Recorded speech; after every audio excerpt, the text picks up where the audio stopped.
Welcome back to the YouTube home for BamaOnline.com. It is a Monday, April the 1st, 2024. Travis Reier, senior analyst for BOL, alongside team expert Jimmy Stein right there, as you can see him. And then down there in the center star box, site publisher Tim Watts. And guys, it's April 1st, but there's no April Fools about this. The Alabama Crimson Tide men's basketball team, for the first time in program history, Tim Watts, headed to a Final Four. I had to say that a couple times before we went on. I mean, I don't know. What a run. I mean, to see it. That's the thing I love about the tournament. I mean, last year, I would have bet a decent amount of money Alabama would make the Final Four, had a really good chance. This year, not so much. I was incredibly happy with the Sweet 16. I thought a good run there, even to get there. I feel that's still a huge accomplishment. But to get to the Final Four, the way they've done it, one surprise player out of the blue, Grant Nelson. We talked about him last week being due.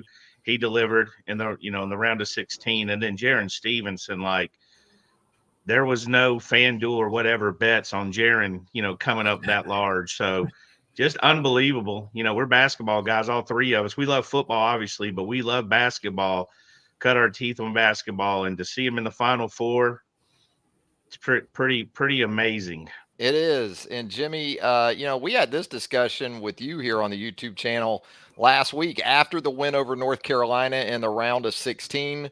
Was that, in fact, the biggest win in program history, advancing to a second Elite Eight for the second time in program history? So I got to think you're talking back-to-back biggest wins in program history. If you think about Carolina in the 16, for a variety of reasons that we discussed here on the channel last week. And then first ever Final Four, doesn't get any bigger than that, I would think. And I'm going ahead and calling it, guys. This is the golden era of Alabama men's basketball. Yes, it's only been 5 years under Nate Oates.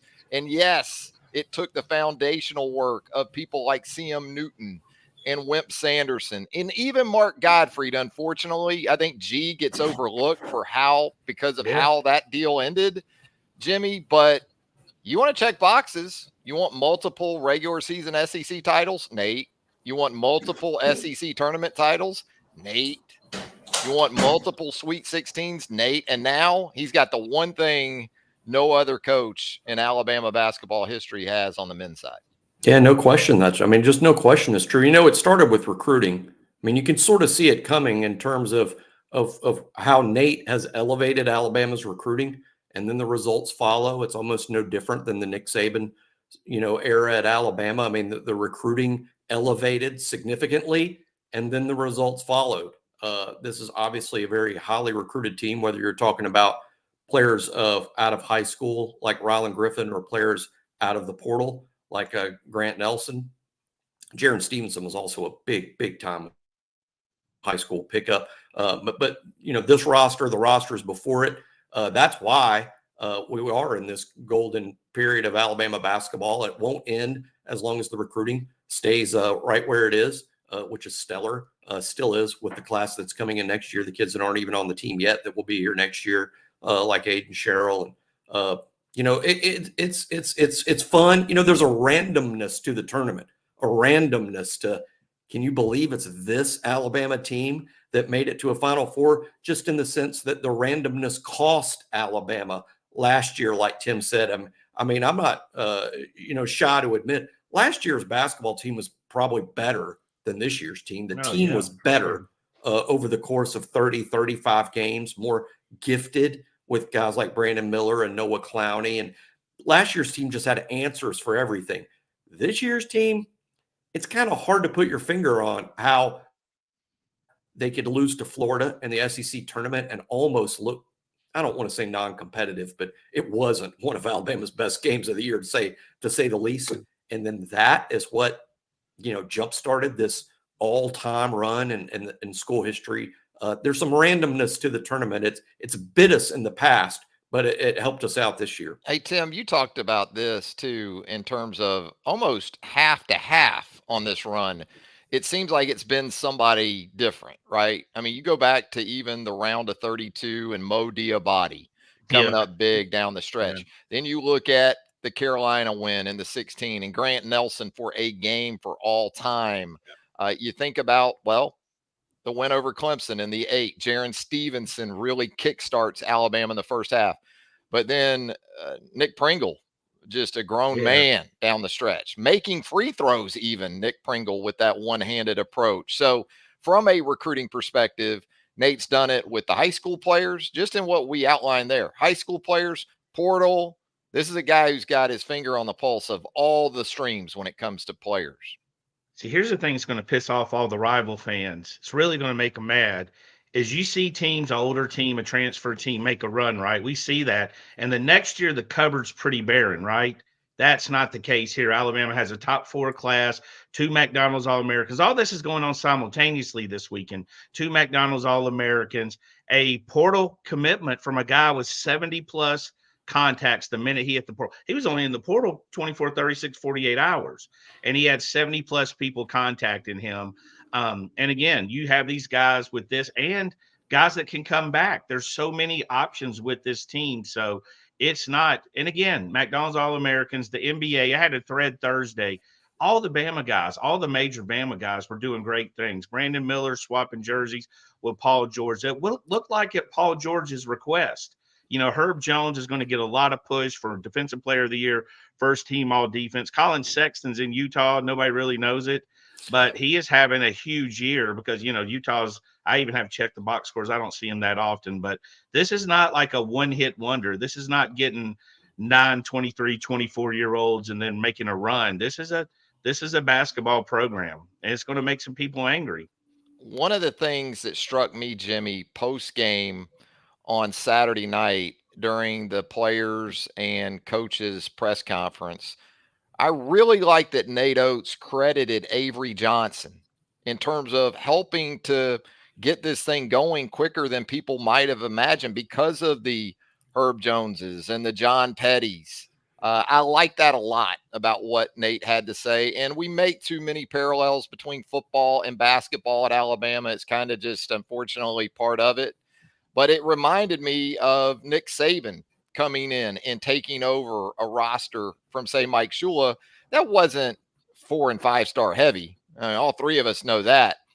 But Nick also took some key pieces from that inherited roster and turned it into a 12-win season in year 2 and then a national championship in year 3. And it just seems like the best coaches, they don't need an entirely new slate. They can take some off the proverbial scrap heap and turn it into workable pieces and more than just serviceable pieces for that matter. And that's what we seem like we've also seen from Nate too. His ability to adapt is off the charts. Yeah, it was his system. You know, thankfully some players that he inherited fit what Nate wanted to do. Nate is married to his system, which has now produced a Final Four and sort of validated Nate's philosophies. And now a lot of other places are copying him, and now virtually almost everyone will, I think, to some degree, because his system sort of checks every box now, from winning huge to entertaining fans to recruiting.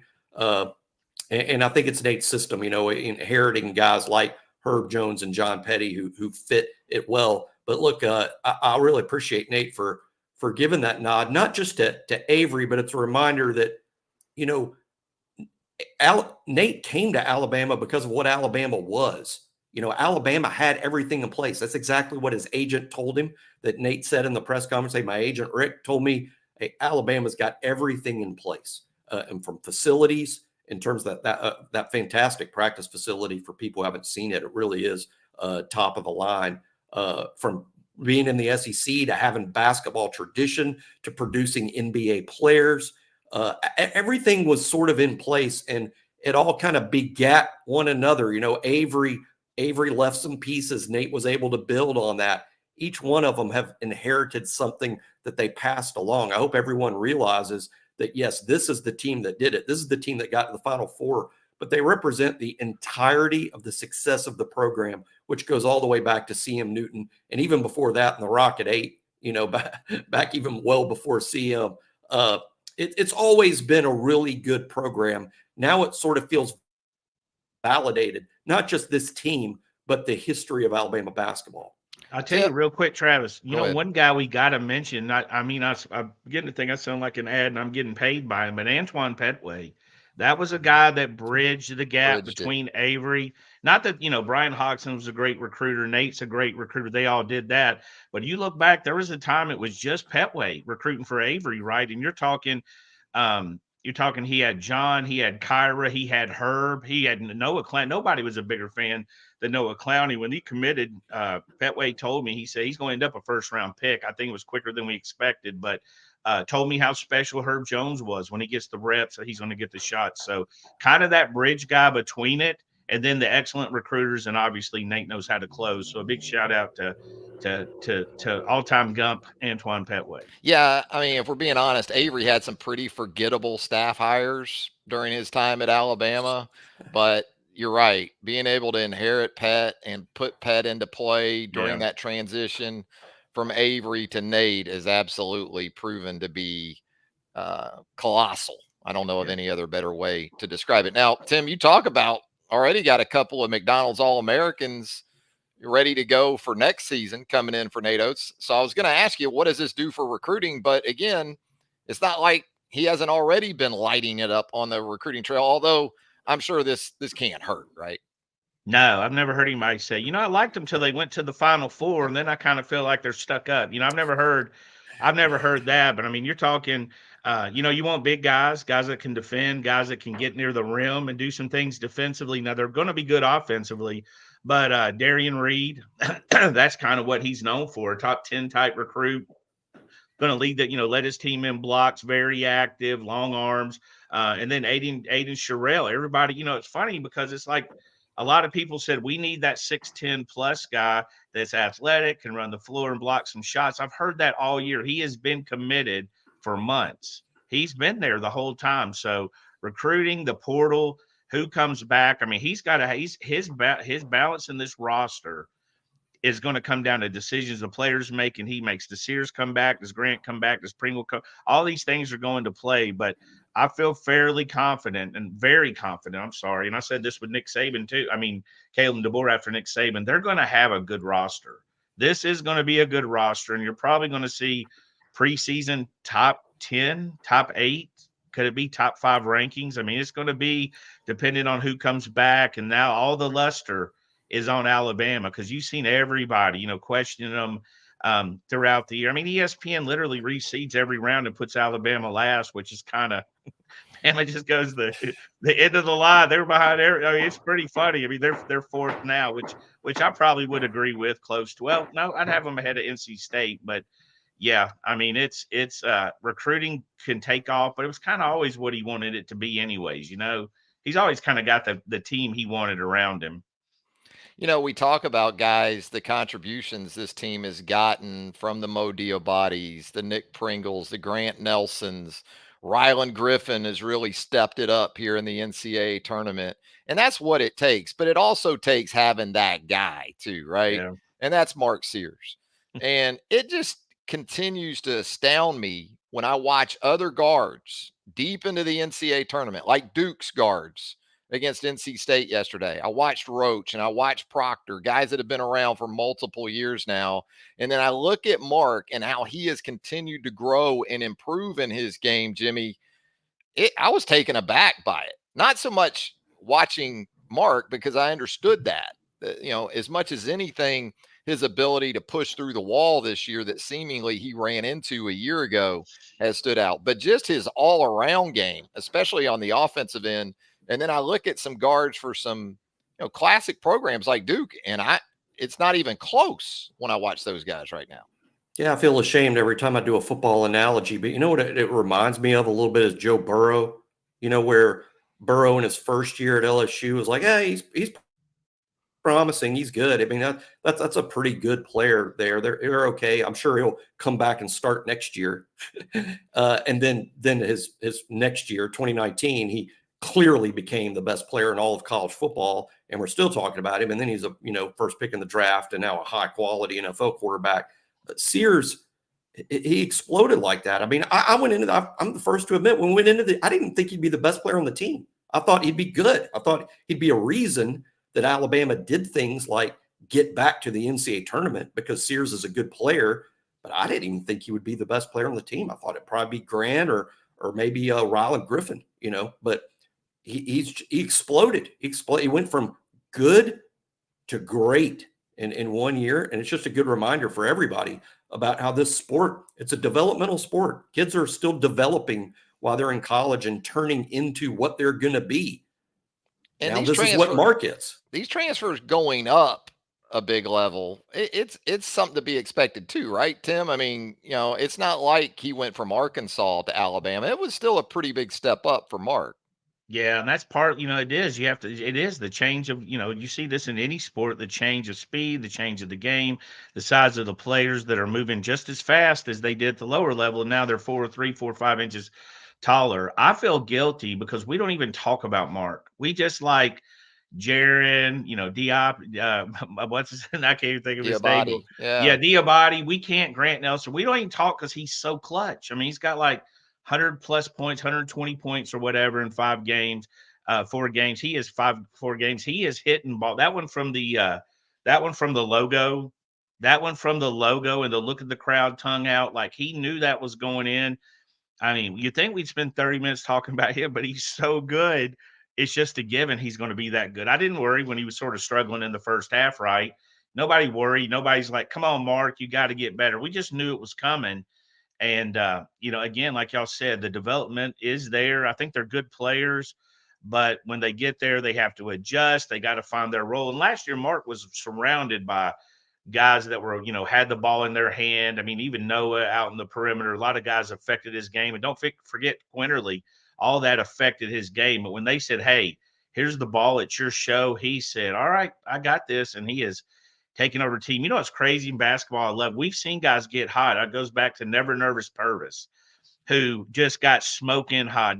For that can carry a team. Carmelo Anthony, Mark Sears has kind of carried that team. You go back to McDyess. McDyess's tournament run that year was unbelievable. So I don't remember an Alabama player. Kenny Winston was really good on the road to 8, but Mark Sears is just absolutely. I mean, if there's a jersey. I've always loved Antoine Petway. He's always been my favorite Bama basketball player. Not the most talented, but my favorite for his story. I think Mark Sears is slowly popping right besides his jersey for me. Yeah, it feels like a little bit of an inevitability coming up with this Yukon team on Saturday night. We won't get too much into previewing that matchup. We'll do that throughout the week, both at BamaOnline.com, of course, and then right here on our YouTube channel for BOL. But boy, Jimmy, Yukon has got some feels like 83 Houston a little bit, 91 UNLV. And I guess the bright side, if you're an Alabama fan, is that both those teams came up short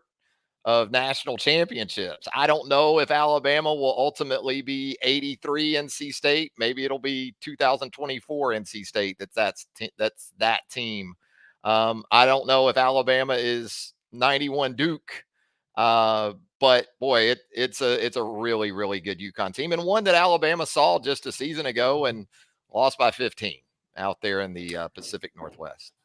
Yeah, it's not ideal, right? But you don't get to the Final Four and go, hey, look who's here. It's Tulsa. Right. And they had a losing record in their league. I mean, you get to the Final Four, you're gonna be playing somebody that's really, unless it was last really year, good. When you had FAU and the San Diego State team that beat Alabama in the Sweet 16. Now UConn is they're the defending national champs who are better than they were a year ago. Which is crazy considering who they lost. Yeah, it's impossible, but yet here they are. And Saban built the most incredible football dynasty of all time, and we saw that. And guess what? Nick Saban didn't win every single week. There were some occasional losses in there. So Alabama's got a chance in the Rocky Balboa versus Apollo Creed sense. Innate system can produce an upset, right? I mean, you get hot from 3-point range, and you make just a few stops, and you try to get them in a game in the 90s, and Alabama can win a game like that. So not impossible, but I think even the most optimistic fan like myself has to be pretty reasonable. This is an uphill battle. Yeah, Todd here asking about the 11.5-point spread, Tim. And they won every game by double digits. That was a no-brainer spread, right? Oh, I thought it'd be higher than that. you To me, know? the thing about it is you if you're going to win a national championship, you're going to go through Yukon. That's what I think. I think Purdue thinks that, NC State thinks that, and Alabama. I don't think anybody thought I'm just going to skirt through this thing, not touch the Huskies. I'm going to enjoy. I'm going to have it. No, no, no. I mean, there's a lot of excitement because Illinois was hanging around, and then it was over. Got hit with But that 30-0 I run. love I love what Hurley does. I think him and Nate Oates being friends. I mean, when they played last year, it was testy. They were yelling at each other from like they're acting like there was an invisible moat, but they were yelling at each other. It was pretty funny. A lot of intensity there.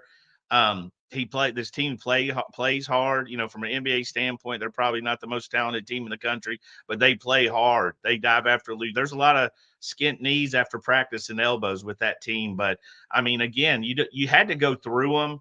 And if you'd have told me in any point this year, hey, going to the Final Four, but you've got to play UConn, I'd have said yes. If you'd have told me you got to play Jordan's Bulls or Bird Celtics or Magic's Lakers, I'd have said yes, hell yes, we'll take it. We'll take that shot. We'll take that one game because we have seen that one game, and this wouldn't be the biggest upset in college basketball No. history by any means.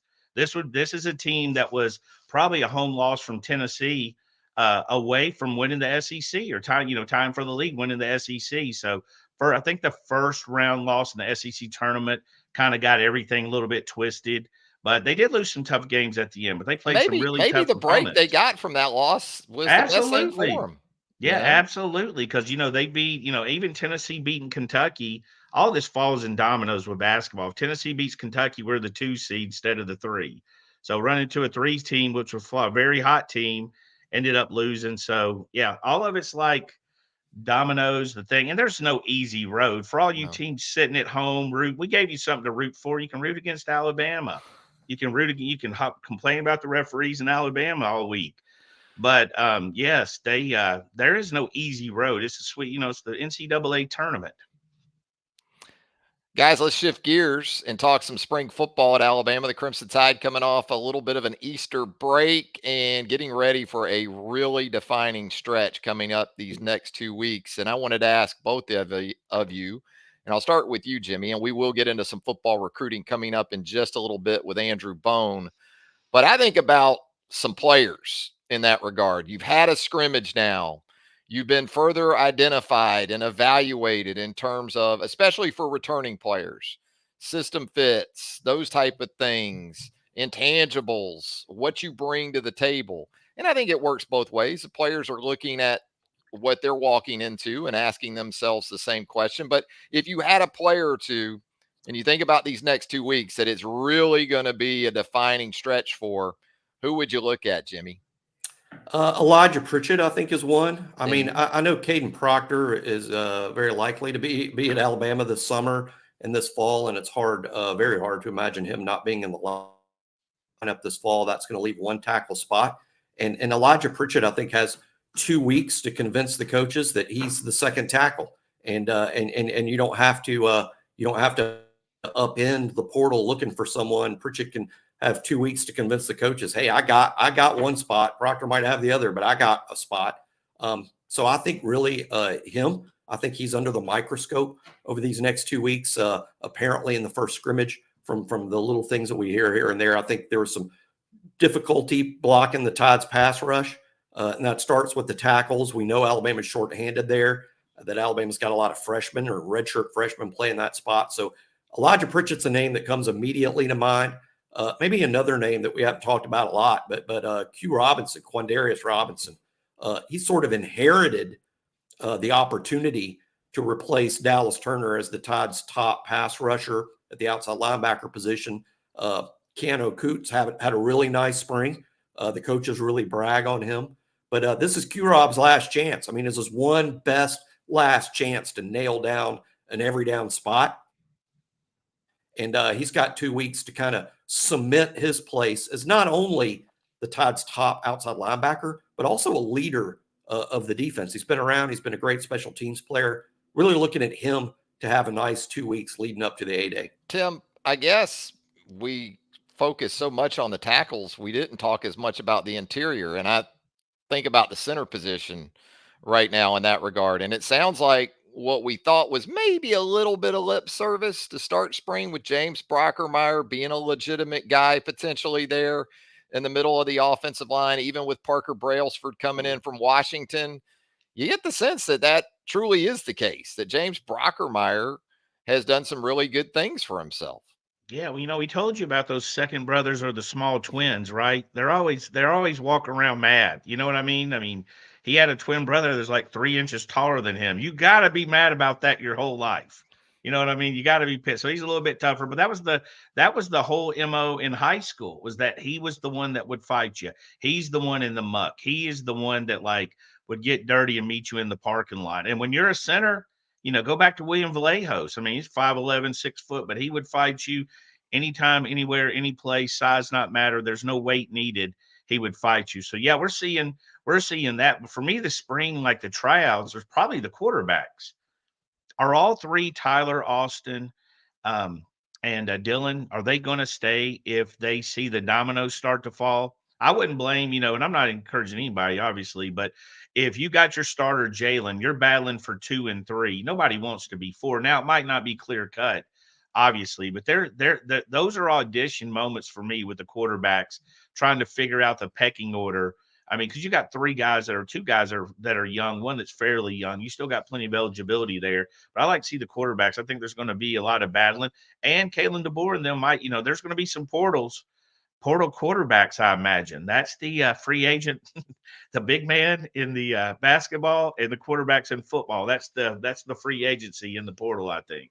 I think quarterback, Jimmy, to expand on what Tim just talked about, is interesting for a couple different reasons. Because you do have some young guys like Austin Mack and Dylan Lonergan. But Ty Simpson's right in the middle of all this. Obviously, he's around competing, thinking that, hey, I can still make a run at the starting job, or for whatever reason, even if it goes into the season, I could end up being a factor for a multitude of reasons. But then you got, it sounds like Austin Mack behind him, who has the familiarity in the system, came in already understanding all the verbiage and all those things that go with playing in the system. And by the way, he's 6'6" and can sling it, and a pretty good athlete on top of that. That quarterback situation, it's going to be fine. You're going to have good quarterbacks. I think the question is, by the time you get a couple of days out of spring practice, say April 15th, the date that we all have circled on our calendars, exactly how many quarterbacks should you expect to still have in that room? I think people, when they're looking at whether Ty's going to stay or go, Ty seems to have a hold on QB2, or is certainly the strong favorite to be QB2 heading into next fall. And I think people say, if Ty doesn't feel like he's getting a shot to beat out Jalen, he's going to leave. I look at it just a little differently from Ty's perspective.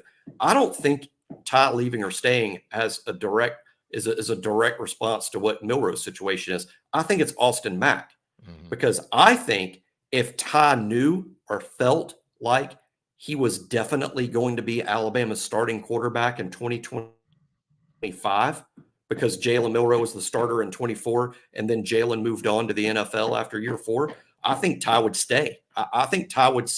That's my personal opinion. I do have sources close to Ty. I think Ty would stay if he knew he was going to be the quarterback. But I think a legitimate concern for him would be, I don't even know that I'm not going to get passed by Austin. I mean, that's when Ty, you would have to think Ty would go, is if you're passed from behind.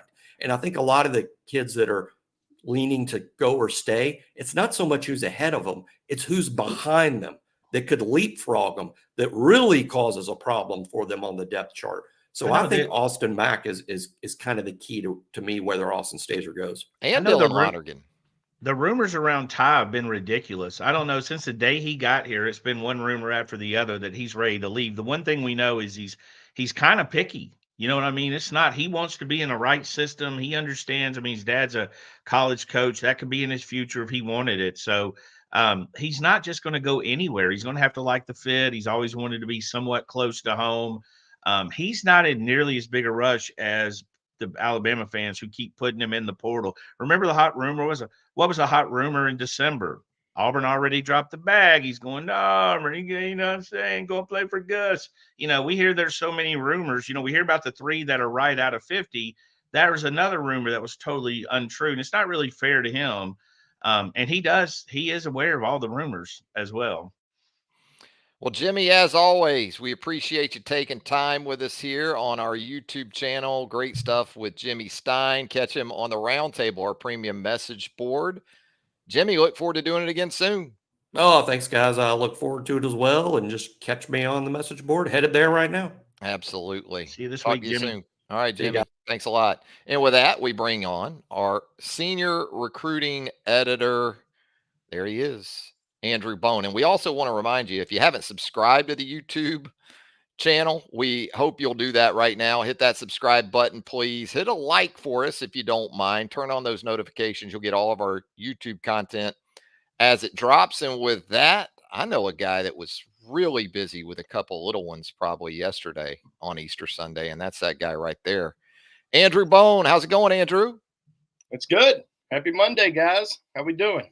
Some Mondays are better than others. I'd say for Alabama fans, this one does not suck. I actually right? thought we were bringing Andrew's wife on when you said busy with 2 kids yesterday. So I was confused. I was confused. I was like, "What's Andrew doing here?" Tim. Give me a break. Happy Andrew, Easter. I wasn't trying Happy to April tee up, Fools. just so Happy you know. April Fools. April Fool. He ain't fooling, man. I'm not kidding. I meant that I actually Kidding, texted not to kidding. you too. Yeah, we all know that deal.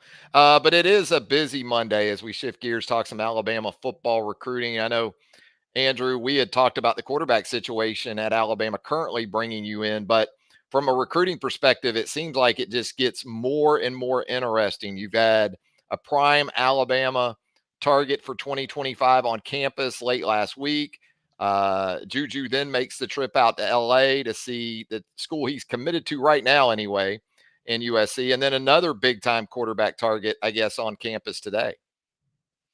Yeah, Matt Zollers out of Pennsylvania is visiting Alabama. This was kind of a late visit date set with a decision set for later this week. He's announcing on Thursday.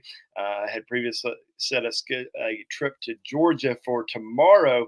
Penn State kind of seems like the team to beat heading into the week. Now, he does not have an offer from Alabama yet, so it'll be interesting to see if Alabama does extend an offer to him prior to that commitment later this week. So we'll see what happens there. The last few months, we've only been talking about 2 quarterbacks. Been talking about Deuce Knight over in Mississippi, who's committed to Notre Dame, and Juju Lewis, who has visited twice in the last month. So now we're starting to see a couple more names add to the mix with Zollers. Keelan Russell, who's out of Texas, committed to SMU, is also talking about maybe taking a visit to Alabama this month. So a little bit of movement on the quarterback front. Maybe we start to see some more names emerge. Is it a little bit of a moving target, Tim, as Andrew's alluding to here, even at this point? Because I know after the weekend, I'm not you guys by any means. I'll be surprised personally if Juju Lewis actually follows through and ends up at USC. Maybe he will. But as far as that primary target for 2025 at the quarterback position, is it still even to be determined, or is it pretty much narrowed down to a select 1, 2, or maybe even 3? I think they've got guys they like. Obviously, Juju Lewis is one. I mean, he's kind of got the most attention. I mean, if you go back to all 3 of us believe in this, follow the visits, right? You follow the visits. Alabama seems to be in there pretty good. I think there's some confidence. So again, you're balancing, offering a quarterback, how do you feel about Matt Zollers? Do you offer him? That's kind of going to be a tell. If they don't offer him, I think that's a sign they feel good about somebody else, because he's a heck of a football player. I mean, this guy's film, I mean, you watch him, he's a cut up, he's a top 50 guy. Charles Powers has him 17th in the country. I wouldn't argue with that. I think he would be in the discussion.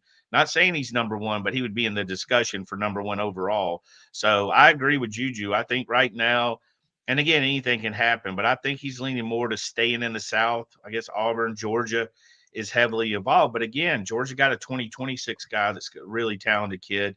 And then, they're involved with Zollers as well. But also, as Andrew said, Penn State, Missouri might be sneaky. They're pretty active in the NIL. So they're a sneaky team being mentioned with him. So a lot of dominoes left to fall. But I think Alabama's kind of sorting through what they like. And they also, again, that ace in the holes, the portal, where I think quarterbacks, with everything that Kalen DeBoer did at Washington and Penix did, I think that's also an option if they need it.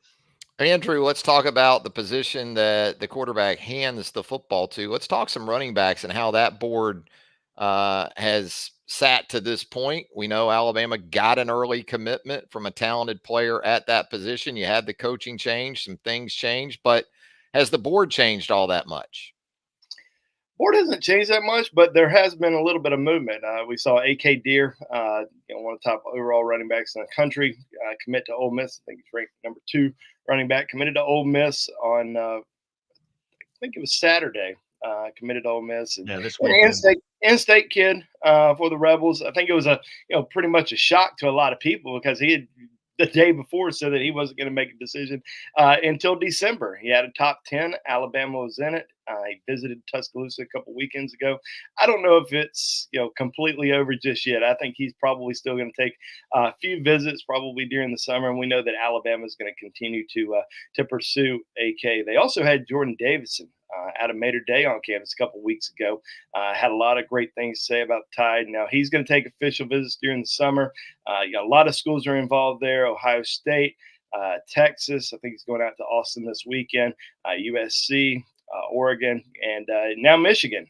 Tony Alford is the new running backs coach at Michigan, left Ohio State. So now Michigan's heavily involved. And then you also have Anthony Rogers, who's been committed to Alabama since last summer. Now, the thing with Anthony is he's starting to take unofficial visits elsewhere. Visited Auburn 2 weeks ago, was in Georgia this past weekend. So that's something you probably have to watch moving forward. Is he going to start taking official visits during the summer to a lot of schools? So we'll be paying pretty close attention there. But there's some other backs that are going to be visiting Tuscaloosa over the course of the next few weeks. Bo Jackson.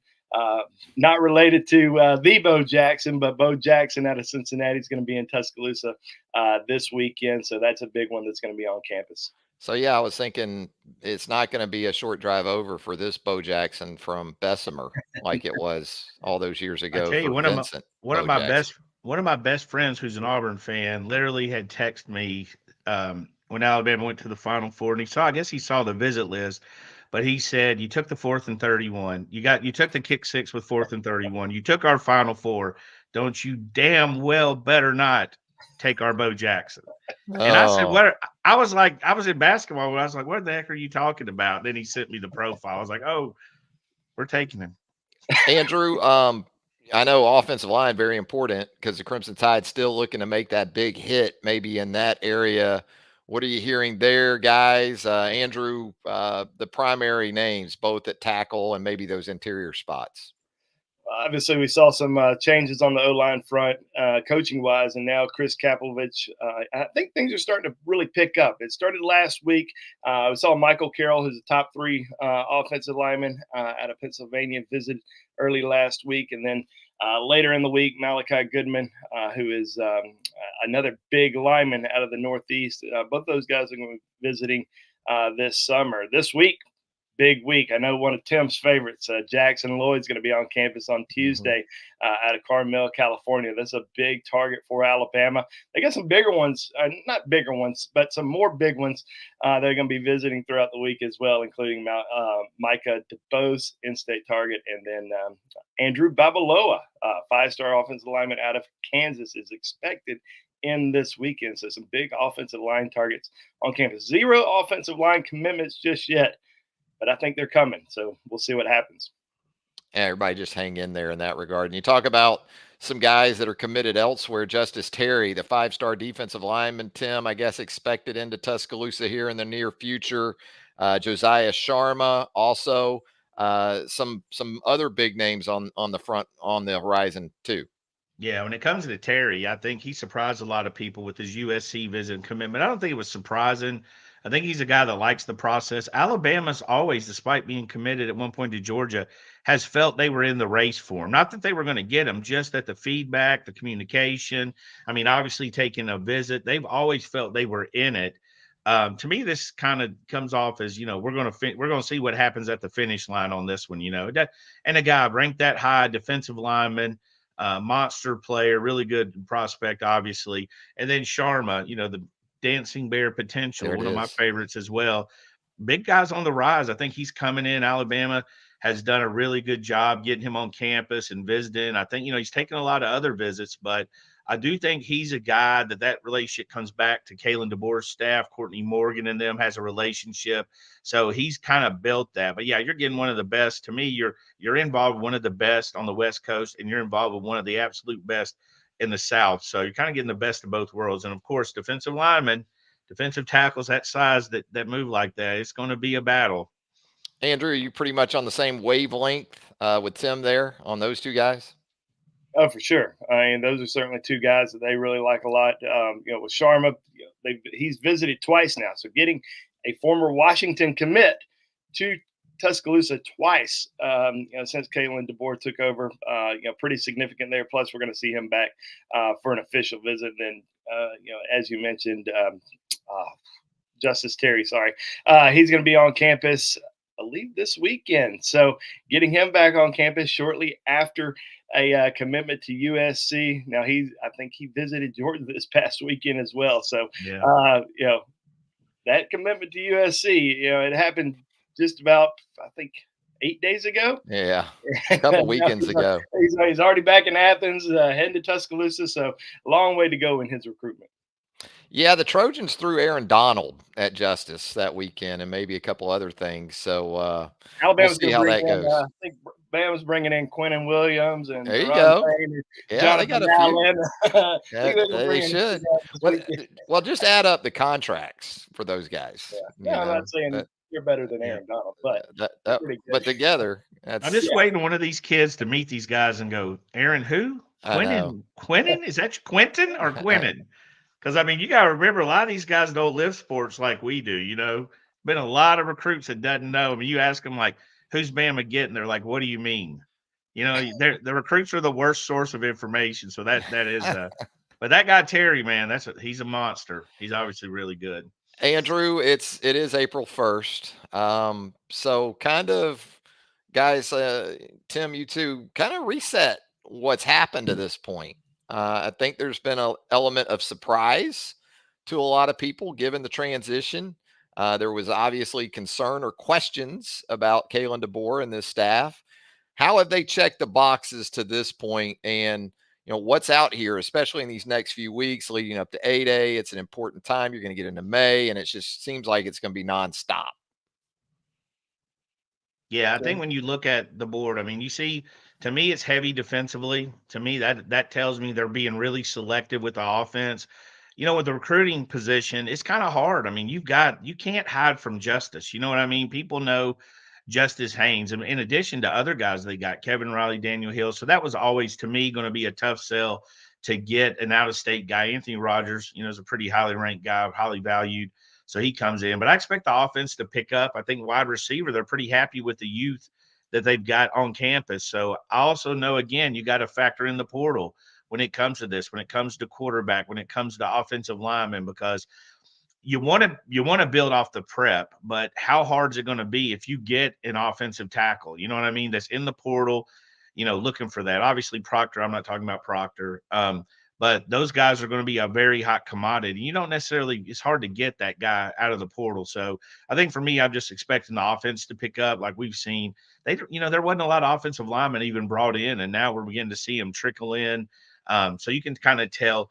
Partly, I wonder if they don't want to see a lot of these guys in camp too, because we haven't even got to the camp season. We haven't even got to the spring football season. So me and Andrew knew we all agree on this. It's better to get the right guy than to get the fastest, easiest guy. It's better to make sure you do your due diligence and get the guys you need, because you're going to, you've got them here, once you get them. What's the roadmap coming up here, Andrew? Yeah, I think everybody's just kind of wondering when that first offensive commitment is going to happen, because the last 6 have been all defensive players. Is Alabama going to be able to get an offensive commitment this month? I don't think that really matters too much. Alabama usually goes into the month of May or even June with only 3 total commitments. So still a lot of evaluations to go. I think the biggest thing I've been impressed with over the course of the last month is just the sheer number of high level recruits that have visited Alabama's campus, and we've talked about that before. But it's just every single week and almost every other day.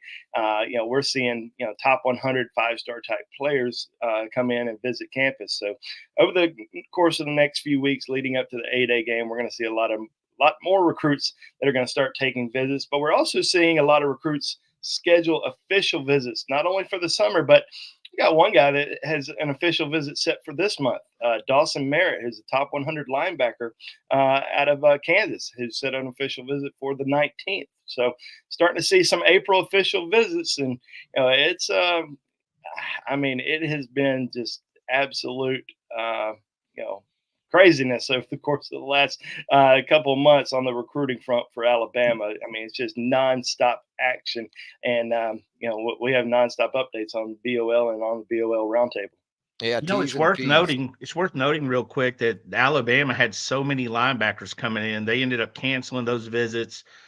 We saw Saka, the linebacker, who really he'd playing like a week vacation here, I think, and ended up committing to Notre Dame. But Alabama just kind of filled that. We had said that earlier. We said on the roundtable that they had a top 8 linebackers they wanted. They got them all on campus earlier. They got 3 of them committed. All these guys were they chose. So we're seeing that kind of position kind of level out. We knew Kane Womack and his defense would really want to go all in there. So it's kind of one position where they're just now trying to maintain. Then they can turn their attention to other positions. Yep, Yeah, I had another. I'm sorry. Go ahead, Andrew. Well, I was just going to say, I had another linebacker tell me 2 days ago that he canceled a visit, and I asked him why. He said, they're starting to fill up pretty fast at my position, so I was going to start looking elsewhere. But they're really going to zone in on just a few select linebackers now. They have 4 linebacker commitments, so you really have to be very selective. And they've had some top end guys, as Tim mentioned, who visited Tuscaloosa over the course of the last couple of weeks. Ty Haywood, number 1 linebacker in the country, was on campus 2 weeks ago. Dawson Merritt, as I just mentioned. So, and they're going to have some other ones. Justice Hill, top edge player in the country, is going to be visiting out of Cincinnati for the A-Day game, and we're going to see some more top guys that are going to visit over the next couple of weeks. Buckle up. And just really getting going with everything that's coming down the pike here between recruiting and including the portal in April and into the summer months with camps. Boy, a lot to keep you occupied right there with us at BamaOnline.com. Come to the roundtable, our premium message board, hang out with these guys, and also Charlie Potter, Clint Lamb. You've got the prodigy. I think he's a prodigy. I don't know. He may be a little older for a prodigy, and Joseph Hastings does a great job for us as well. Guys, anything else before we get out of here on a Monday? Nope, just like and subscribe. You guys are really doing a great job. Our mailbags are always blown up. We have great feedback. Some of you guys are waiting for us when we get here. We appreciate it. We see those numbers grow, and it's going to be fun considering this is kind of the off season, if there is an off season anymore, but things are going to continue to pick up. Have a really good time doing this with all the guys. It's a fun show. So please like and subscribe, thumbs up. We appreciate it. Andrew, thanks for taking the time once again, my man. For sure. We'll have a lot of interviews, recruiting notes, information on BOL over the next several days. A lot of recruits coming into Tuscaloosa. We'll be breaking all those down. So come check us out, BamaOnline.com. Absolutely. So for Tim Watts, Andrew Bone, and Jimmy Stein, Travis Reier, thanking you once again for joining us right here on the YouTube home for Bama Online. And until next time, so long, everybody.